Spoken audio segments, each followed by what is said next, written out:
Through that song, we proclaimed good words of how we travel through a peculiar culture and worlds. So this morning, I'd like you to turn to Jeremiah chapter 2,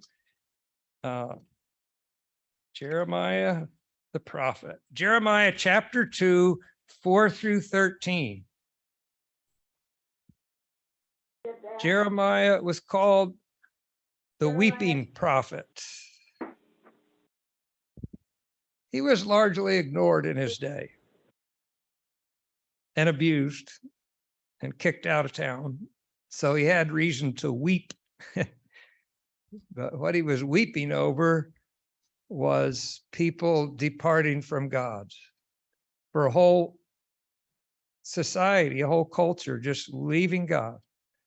That's why he was weeping. Jeremiah 2, 4 through 13.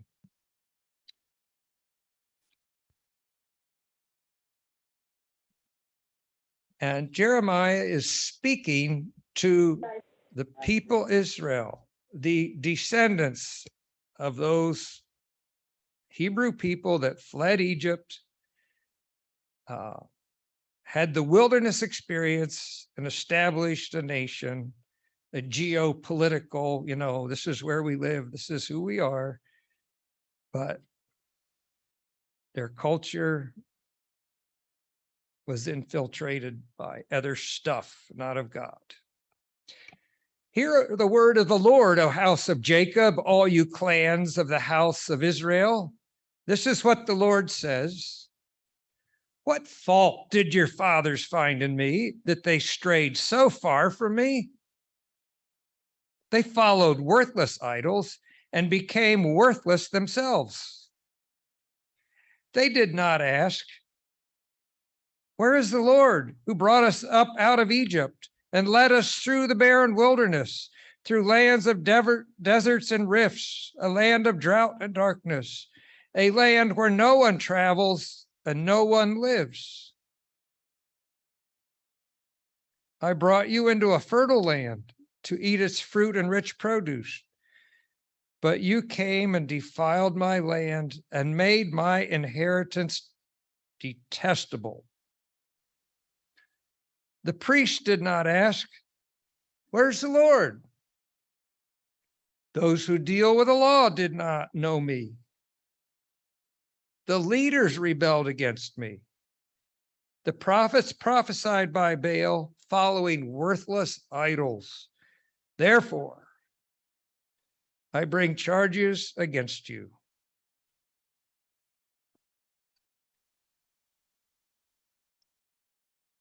Oops, and we're going to find let's see. We're looking for springs of living water and empty cisterns. This is very important, and don't have it, but I, the living God, am like springs of living water. But you, Israel, have built cisterns that hold no water. Verse 13, thank you. Okay. Didn't have it in my notes. So, two sins. My people have committed two sins. They have forsaken me, the spring of living water. Okay, one, they walked away from God, and they have dug their own cisterns, broken cisterns that can hold no water. So they walked away from God and they built their own idea of religion, copying the false religions of the countries and cultures around them. Never before has it seemed like, over in Syria and Lebanon, they worshiped false gods, but they kept the same gods generation to generation to generation. Even though they were false gods, But here Israel just changes. The people of God change. And that's why, and not only walk away from God, they build something that holds no water. So when we have a proposition, an argument, a description to try to describe somebody or something, and we say it holds no water. In other words, it's useless.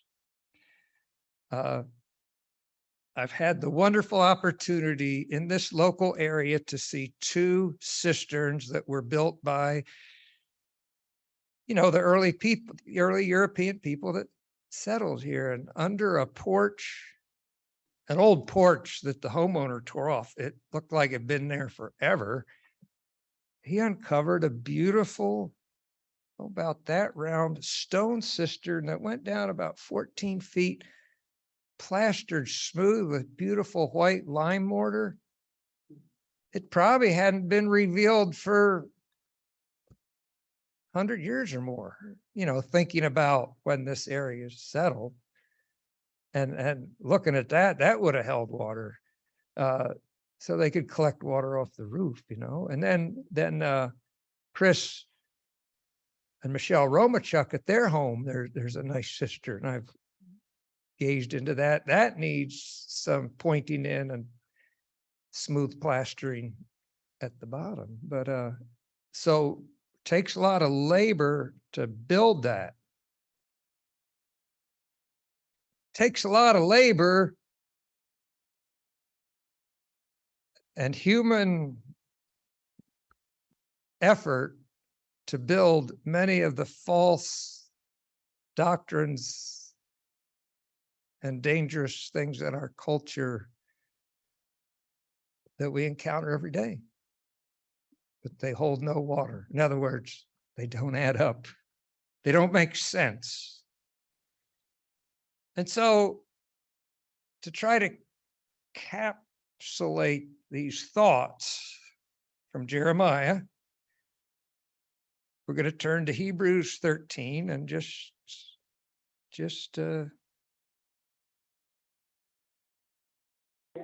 kind of tie this up.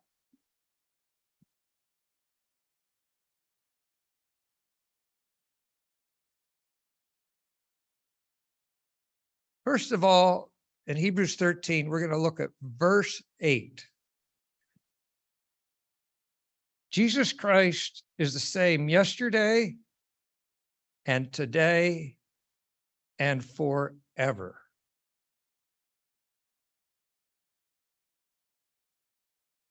Human-built culture and human-developed ways of thinking and ideas,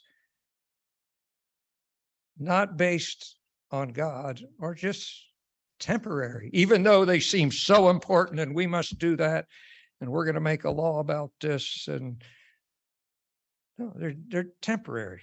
They're just,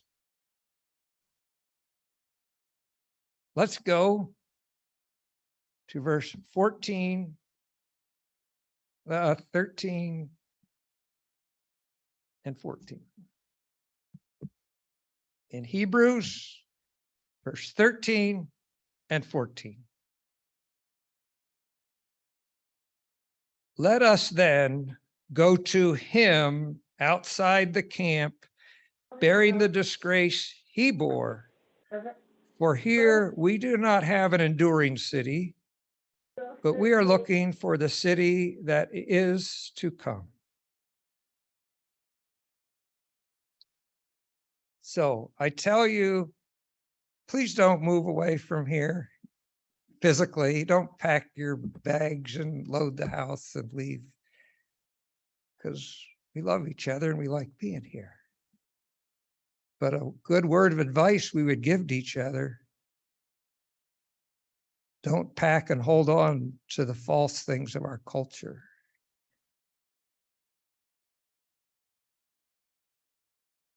They're developed. Some of things in our culture are very good. They're life-giving. We need them.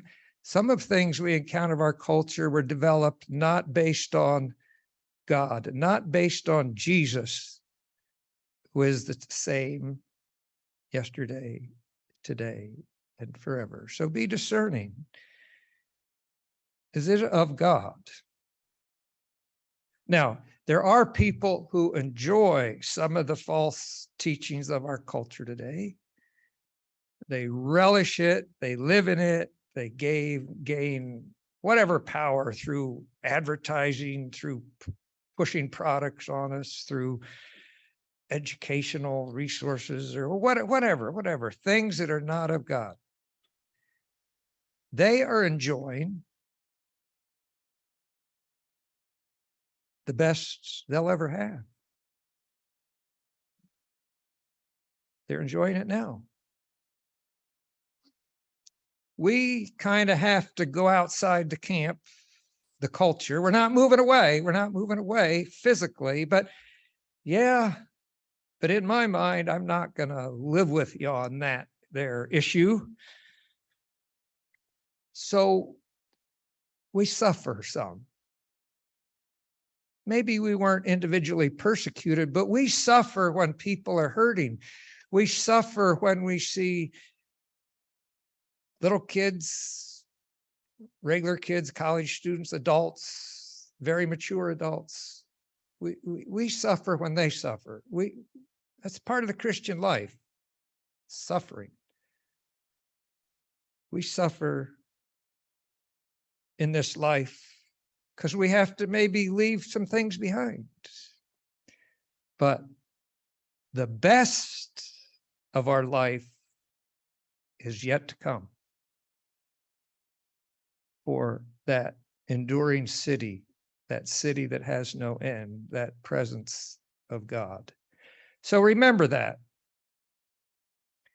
Don't be like those people of Israel. Forget about God and build your own philosophies and ways of doing things. Let's do it God's way. Let's do it the way Jesus has taught us. And remember, there's people, issues, and things, Bob mentioned that really get our hostility up. But remember, until the final, whatever you want to call it, the final end of the earth, the final end of somebody's life, there's hope for them through Jesus Christ, who will never change. For God is patient, not willing any should perish. So remember that. Let's not live in the culture that's against God, but let's hold out hope with the love of Jesus for all people. So that's that. And I would like to lift